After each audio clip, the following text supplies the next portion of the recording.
Okay, we've arrived at chapter 1. Nascence. He's got the black border going on. Interesting. I was drifting in and out of consciousness. Or I thought I was. Maybe I was just dreaming. Or perhaps I was dreaming in between falling in and out of consciousness. Everything was a jumble, a kaleidoscope of images I couldn't quite piece together in the moments of lucidity before the fog crept back in. I remembered telling someone I wanted to go home, and I remembered them saying I couldn't leave. I argued I could go if I wanted, my voice slurred but confident. At one point I thought I was in a lobby of some kind. There were startled voices and shouts. I was running, but then I wasn't, and I was just in bed. And the steady drone of medical equipment and astringent smell of a hospital returned. Another time there was cool air and the sound of traffic, a hum of confused voices around me. I wonder why it seems like her coming out of this Sci event is a lot worse when she's with Endgame compared to the other routes that she's been on. Does everybody else have better doctors than Endgame does, or is there something else influencing why her reaction seems worse here? That also faded, and I was back in the room the next time I awoke. I didn't know what was happening. I was so tired, and my head hurt. In fact, my head hurt through it all, a dull throb that never let up. Hey, that's what was different. I'm used to you having your hair braided, but it was loose. I was trying to figure out, what was so different about your sprite. That's what it was. A familiar blonde face fuzzed into view. He was worried, saying something I struggled to understand. I told him I was fine, and he responded the medical equipment said otherwise. My stats were erratic and worrying. I thought I needed to convince him I was okay so I could leave. There was a shift in my mind. Something I couldn't put into words, just something that changed. The man looked up with surprise at something behind me, then back down with startled wonder on his face. What did she do? I was fading too fast to know what he said to me after that. During it all, I partially woke to a dark room and a cold, unfamiliar voice speaking. Well, I guess I'll give this my best guess. It's unnecessary. We need to get to know her before you scramble her mind. Given the capability she's displayed. Do you think the fact she has skill of that magnitude means you get to do what you want? That she has skill of that magnitude is why they want to do this. It's premature to make that judgment now. The argument faded to a dull hum. I shut my eyes and slept again. For how long, I didn't know. The process of coming around again was slow, like surfacing in a pool of mud and slogging to the shore with weights tied to each foot. The sounds of the medical equipment bled in first. Weariness tried to drag me back to oblivion, and I almost let it. It was the rush of memories or dreams crowding in that drove me to full wakefulness. And every uncomfortable sensation crashed in at once. The scratchy bedding, dry throat, and restless legs. I made a face as I cracked open an eyelid to peek at the room I was in. White, clean, definitely a hospital room and sort of familiar. Oh my goodness. Stop. He slept... What? Man. Why this guy coming out so strong in the beginning? Sheesh. I was unprepared for my heart to clench. Oh. He's just here? I know that, being, in charge of Endgame doesn't mean much for him, but, still, the fact that everyone's like, okay, yeah, he can just kind of hang out in the new queen's room, it's fine. It wasn't until I shifted in the bed that I realized there was someone next to me, his spill of blonde hair coiled around a face mushed into folded arms. He was sleeping, lashes brushing against his cheeks as he frowned into his sleeve. Who? A memory tugged at my mind. No, I remembered him. We met in New Albion, didn't we? Without thinking, I reached to brush some strands of hair away to get a better look at his face. Oh, hello. What beautiful blue eyes you have. His eyes opened the instant I touched him. Vibrant blue. Beautiful. For a long moment, neither of us moved. It was almost as if he wasn't sure where he was or what he was doing there. He's sleepy. Confusion fogged his eyes and his brows drew together. Then realization washed over his face and he straightened, pasting a smile in place like a mask. You're awake! What a relief. How are you feeling? Are you thirsty? He jumped up without waiting for an answer and poured a cup of water from a pitcher next to my bed. I watched him curiously as he handed it over, then, realizing my hand was shaking, helped me bring it to my mouth. Slowly now. We wouldn't want to spill it. His tone was soft, lightly mocking. It irritated me somehow, but I tried to focus on drinking. The water soothed my throat, so I decided to just be grateful for the help. I'm pleased you didn't attack me this time. Thrilling as it was, one elbow to the head is enough for me, thank you. I still have a headache from before. Well, not really. But I did just get my new glasses. I'd prefer you not break them again. Glasses? What was he even talking about? He pulled a pair of narrow-rimmed glasses from his pocket and held them up for me to see. Glasses are a bit of an oddity, aren't they? But as a king rank, my nanosystem is quite pared back for safety reasons. Otherwise, it creates some issues when I use my abilities. I'm sorry, who are you again? Amir? Why did I break your glasses? Okay, so we're not the cautious sort. I like this one because it implies that she remembers something about him. Amir? Who? Didn't you tell me your name was Amir? A brief frown came to his face. Perhaps I did. If you remember that, you must recognize me from when we met before. Exactly. I was wondering why you were staring at me so passionately all this time. Though I did also tell you before, that isn't my actual name. I don't think I was staring passionately. I knew it sounded too fake to be real. How insulting. I worked hard to come up with that name. Seconds ago you acted like you couldn't even remember it. Maybe it was just your line delivery that made it sound fake. That's almost as offensive. He didn't look at all offended when he said that, though. More amused than anything. So if Amir isn't your real name, what is? Magnus Ulrich. The leader of Endgame? That's... You said I attacked you? I attacked the leader of Endgame? When did that happen? He sat on the edge of the bed, a slight smile still on his face. You made an escape attempt a few days into your stay. You were delirious and frightened. And I took a rather mean elbow to the head in the process. Also insulting because Caleb is far more deserving of it than I, and he was right there.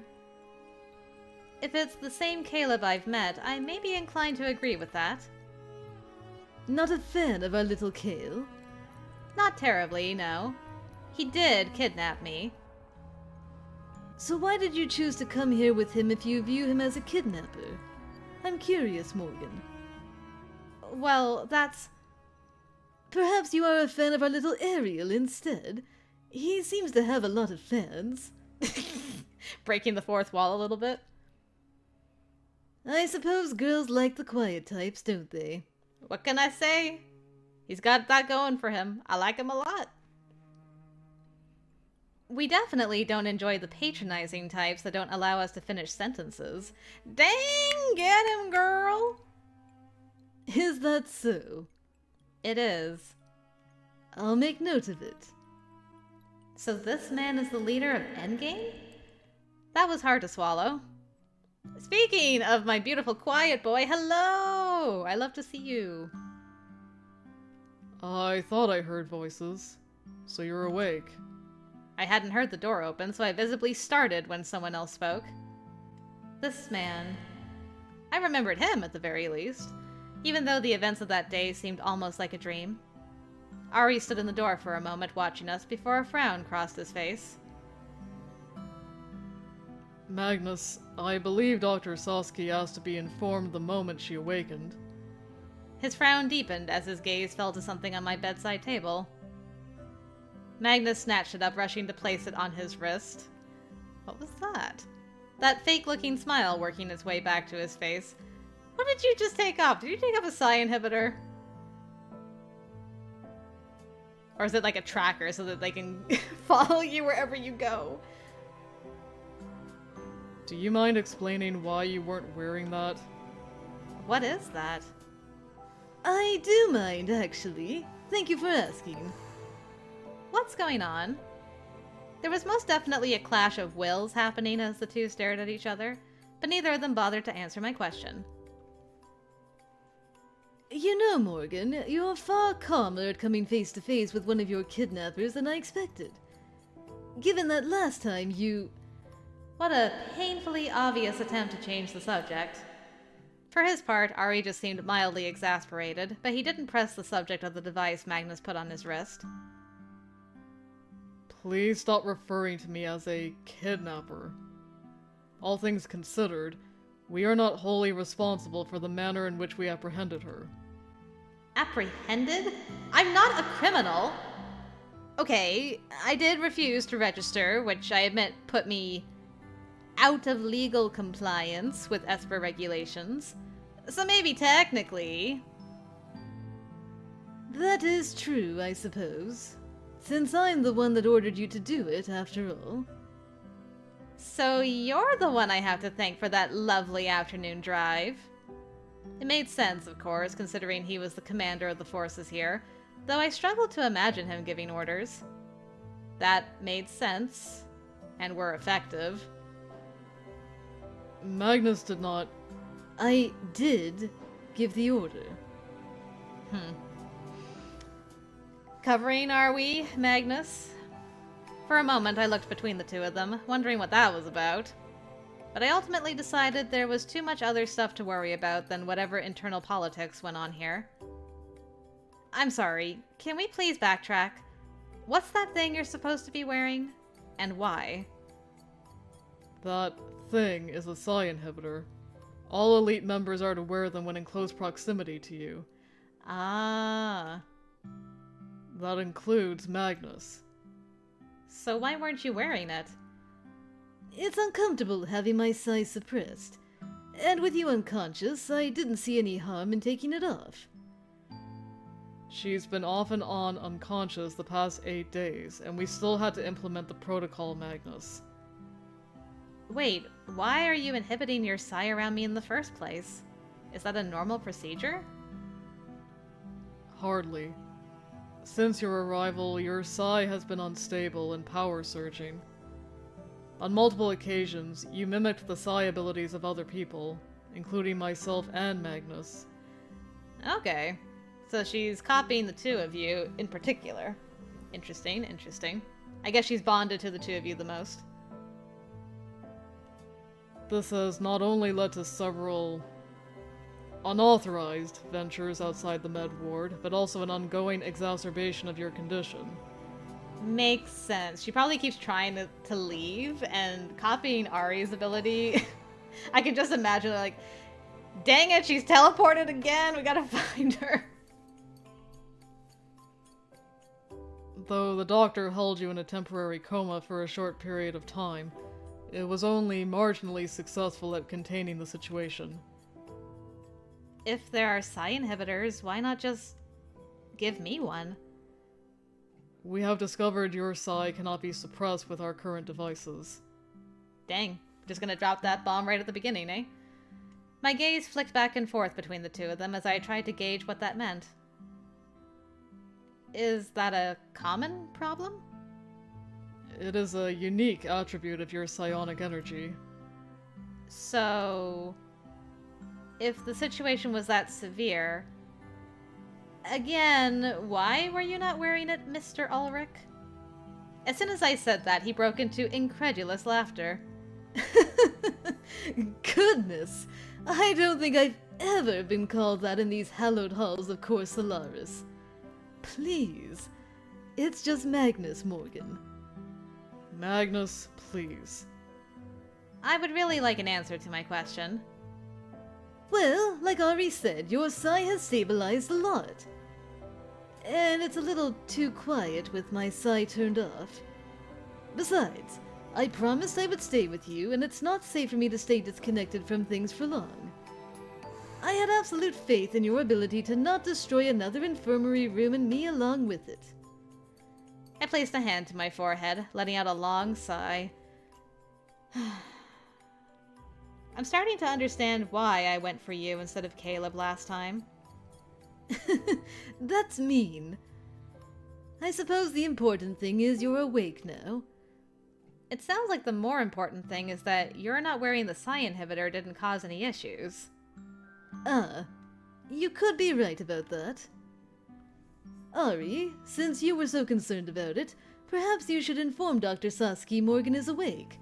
I'm sure he could answer more of her questions than we can. After a slight pause, Ari gave a curt nod and left the room. I'm sure you have a great many questions for all of us. You will handle the ones on the medical side. As for the rest, I might be able to help with some of them. Right now, the uppermost question in my mind has to do with why the head of Endgame is watching over me. Does it seem strange to you? It does. I assume you have better things to do. I told you I would stay with you and explain things to you if you forgot them again. If you told me that when I was half conscious, there was no reason to actually do it. I'd never have known either way. I like to keep my word. Breaking a promise because the other person can't remember it seems especially odious, doesn't it? But more than that, you're a queen rank. I know you don't have an official position yet, but you'll be moved into the First Guard as soon as you are officially instated. I'm sure we'll see a lot of each other going forward. You don't seem particularly happy about that. The First Guard? The two top-ranked teams in Endgame, the King's Guard and Queen's Guard. Do I get a say in that? Because if I do, I'm afraid I'm going to decline.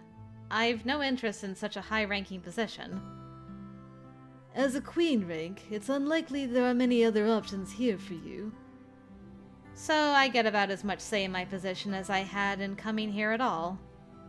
I don't know about that. You had other choices at the time Ari and Caleb encountered you again, did you not?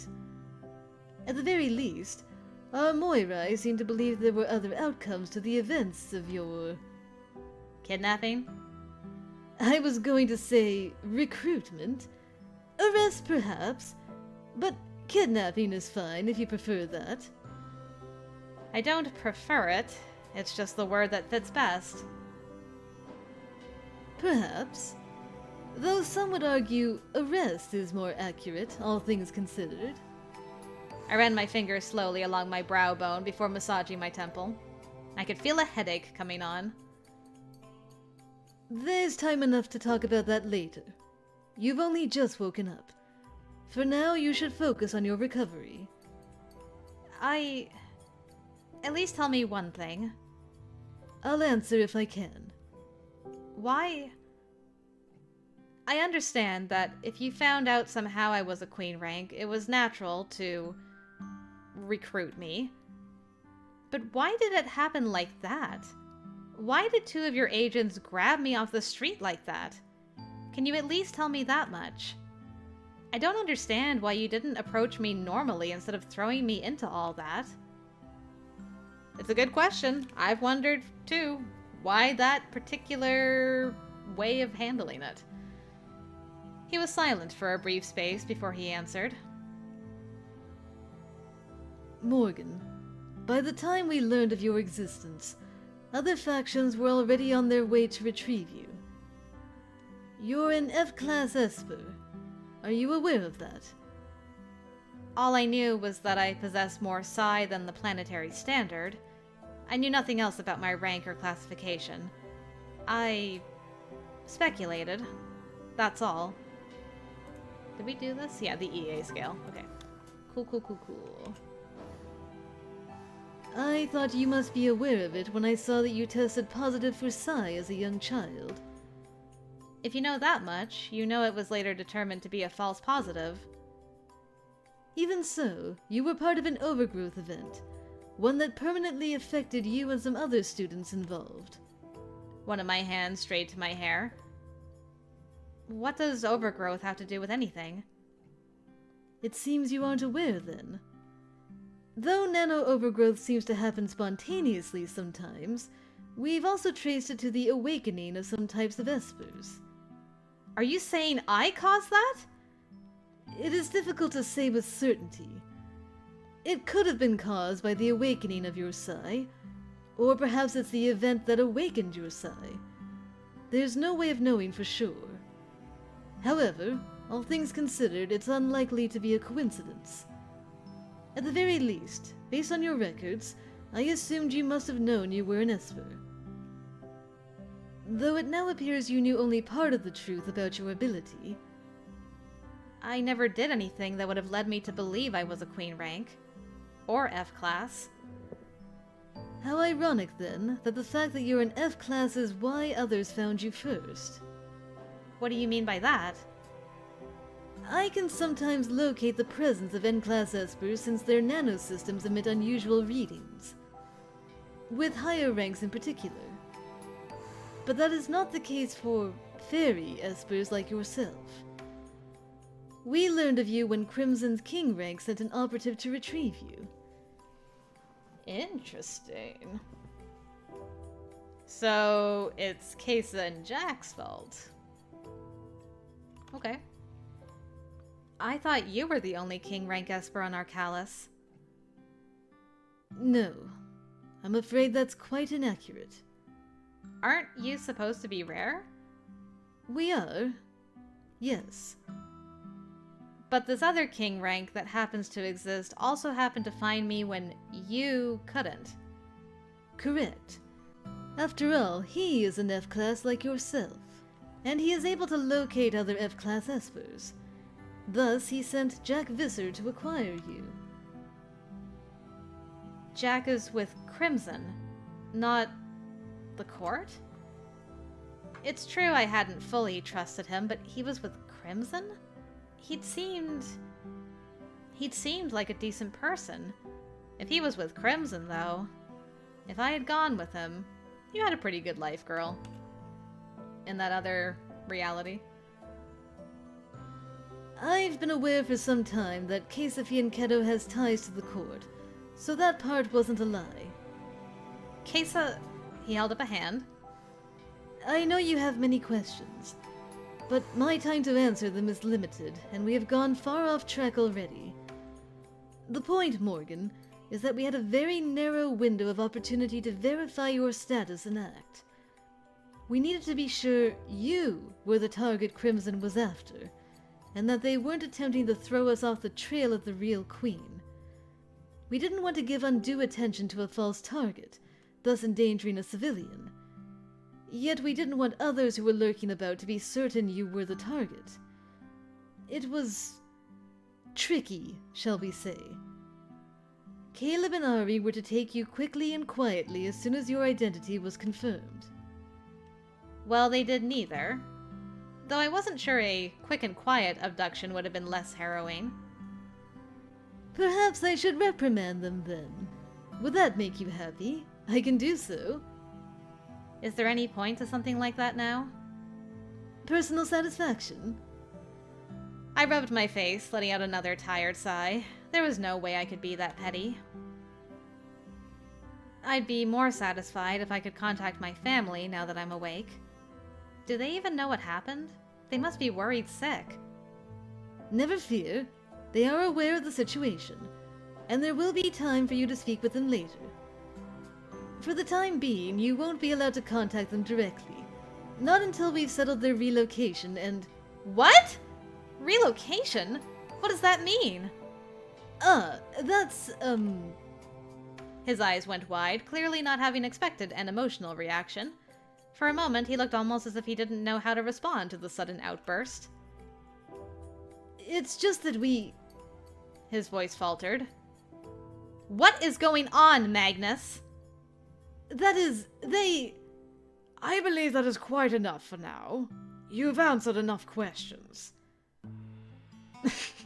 Magnus's face to like, wah, this guy. Did I not tell you I permitted you to stay only as long as you did not disrupt my patient's recovery? I'm not disrupting her recovery.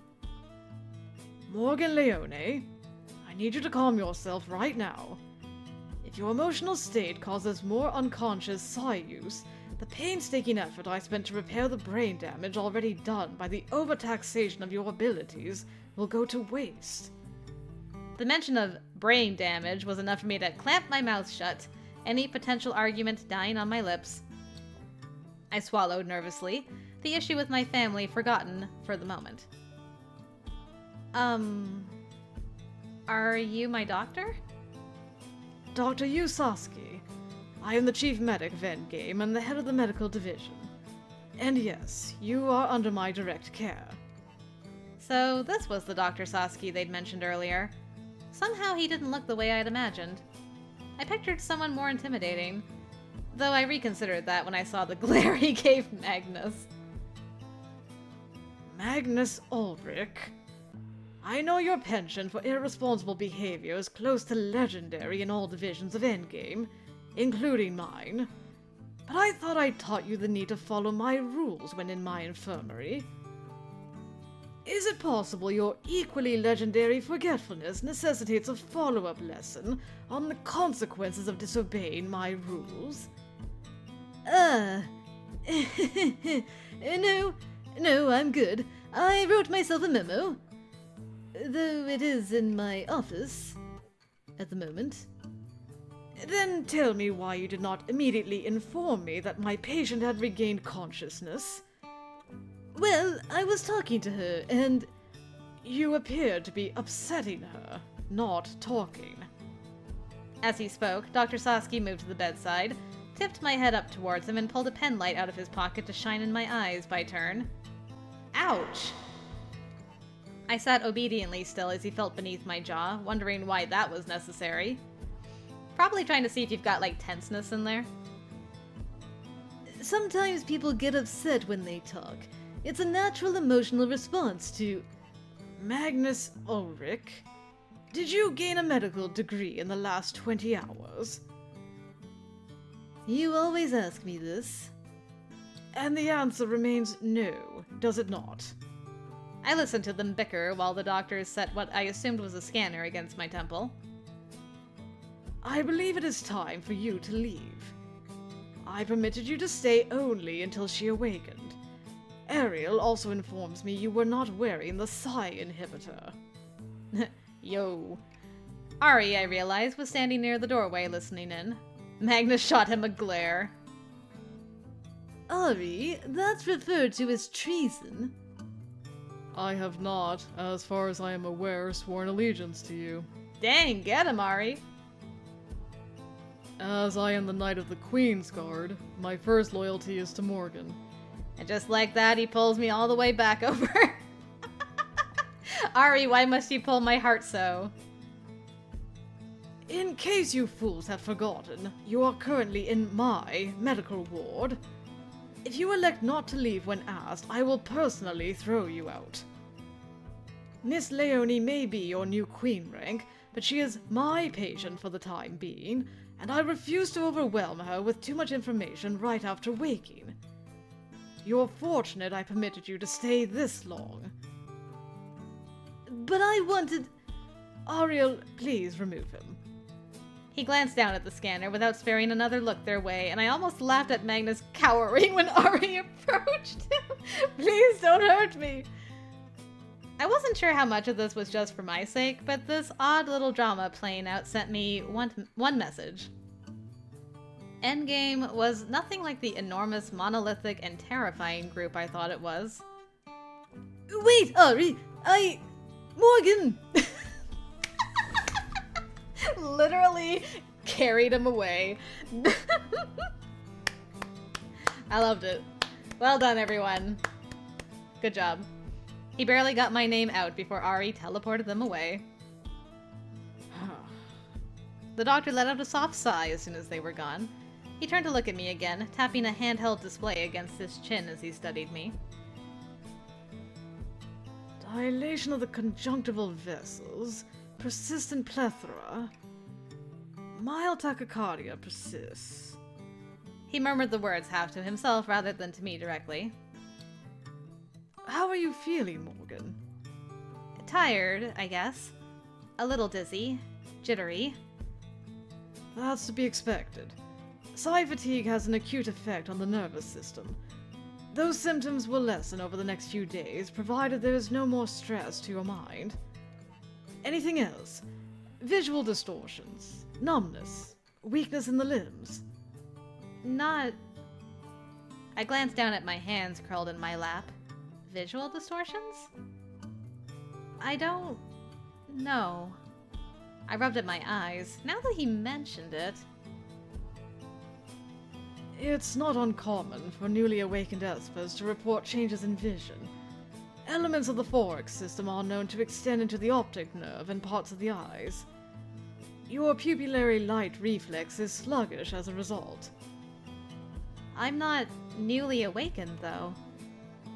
While true, the symptoms I've observed during your stay somewhat resemble those of a newly awakened esper. I hypothesize it's because of your natural inclination to keep your psi repressed. Indeed, you did so over many years, preventing normal development. When exposed to a high-stress situation, thanks to the ludicrous decision to grab you off the street like common kidnappers... Apparently he agrees with your assessment, Morgan. You experience a phenomenon we refer to as a power surge. It was a sudden release of your psi, followed by a rapid and drastic expansion in the magnitude of your psi waves. So my psi has become stronger? Simply put, yes. However, the catastrophic nature of your power surge also left you with a severe case of psi fatigue that has exacerbated the rest of your symptoms. Visual disturbances, migraines, dizziness, tachycardia, hypertension. You are likely to experience all these symptoms in the upcoming days.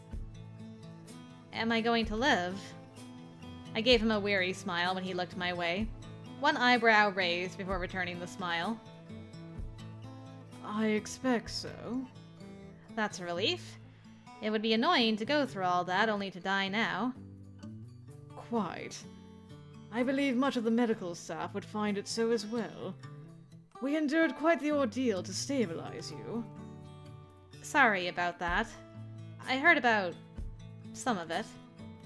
I don't remember, though. That's to be expected. What happens to me now? You recover. That is your only focus for the time being. Everything else can wait. Do you know anything about the situation with my family? Magnus was in the middle of explaining it when you came in. Ah, I see. The cause of the emotional distress. Unfortunately, I have minimal details regarding your family situation. I know only that they were relocated to Afra as a precaution in the event another faction might attempt to threaten them to get to you. Let's read about that. Pronounced Afra. That is one of the nations that makes up the Triad, a conglomerate of nearly 30 domes, 4 of which are megacities. Though large by comparison to other nations, it is still smaller than New Albion, with a population of only 96 million people. They are not as relaxed as Cerna, but not as strict and meritorious as New Albion, falling somewhere in the middle. Is that a thing that happens regularly? Did everyone's family have to live in secret somewhere? That was terrible. It is not something that happens at all. Your case, as you've come to realize, is unusual. Most espers are brought here as children. Unlike you, those children are not being sought by numerous criminal factions. For safety reasons, the family records of all our agents are classified when the child is recruited. Their locations, status, and relation to individual members is concealed from the public. But there was no time for that with my family, since people like Crimson already knew who I was. So naturally, they'd have known my family members as well. That is correct. As such, your family has been relocated and is under guard for the time being. That is all I know. They are safe. That is the important factor, is it not? I can't believe they had to be relocated because of me. I'm so stupid. All their lives uprooted and disrupted because of me. They're probably so angry. Are they in the habit of blaming you for things outside your control? This wasn't outside my control. I hid the fact I was an Esper. From them? From Endgame? That's why all this happened. It happened because human beings crave power, even at the expense of others. If I hadn't hidden my status, there wouldn't have been anyone for people to come after. Why did you hide it then? Emotional. Gotta go emotional. I guess I was afraid. Of? Coming here? I just never wanted to join Endgame. I was afraid if anyone knew the truth, they'd make me. And every dream I had would... I let out a harsh, sad laugh. And here I am anyway. And it hurts more now than it would have as a child. And on top of that, it's affected my family. I never wanted that. All those years of being afraid someone would find out. All the years of being careful. And the years of studying. Of breaking my back to get into prime tier. Wasted. It was all pointless, wasn't it? It's my observation that few life experiences are pointless. Events outside our control often force us to reevaluate our plans, or shift the course of our lives to meet our circumstance. That unexpected change can be traumatizing. But I have no doubt your family have encountered this sort of situation in their lives before now. Regardless of the part your choices played in your current circumstance, and theirs, I see no value in punishing yourself for the crime of being human. That said, I am no counselor. I will have someone assigned to you, someone you can speak with in more depth about these matters. I'm sure an outside perspective will help you ascertain the best way to address the situation with your family when you next speak with them. Thank you. I'd like that. In the meantime, I would like you to rest and not think too much on futile things. There will be more tests this afternoon, but in the meantime, I'll have them bring in an early lunch. You may take a short walk after, with the company of a nurse. Having been bedridden for days, I want you on your feet for at least some duration today, with appropriate supervision. Thank you, Doctor. Of course. It's our duty to care for our patients here. He was looking down at the tablet and muttering to himself as he left me alone again. I sank back into the pillows with a groan. There was so much to take in, so much to think about. I rolled over and tried not to think about it. If not because I promised, then because I didn't want to think about it yet. I can't believe they relocated everyone. What did that mean for them? Their jobs? Their studies? No matter what Dr. Sasaki said, this was the fallout of my actions. I never expected any of this, or wanted it. And now the path ahead seemed even less certain than before. A few minutes later, someone knocked and a friendly nurse came in to discuss the tests, medication, lunch, and everything. It was blissful respite from the inevitable thinking too much on futile things I was doing. I just hoped I'd be able to talk to Mum soon. That would go a long way towards making me feel better about all this. But I had no idea if or when that would happen. and there was too much going on for me to ask anyone else about it for the rest of the day.